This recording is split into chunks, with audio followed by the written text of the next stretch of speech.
Hey everyone, welcome back to our channel How to Tutorials. In today's video, I will show you how to disable auto sign in on your Android phone. If your apps keep logging you in automatically, or if you want more privacy, turning this off is super easy, so let's get started.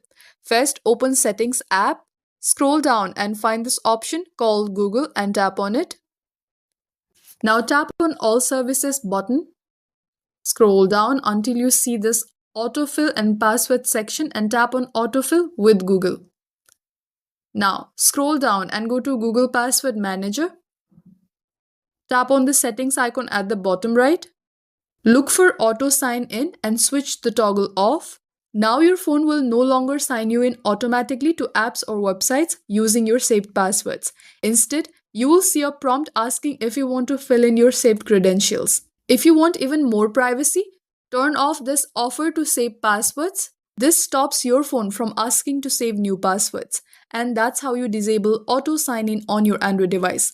Quick and easy. If this video helped you, hit like, subscribe and comment below what tutorial you want next. Thank you for watching and I'll see you in the next one.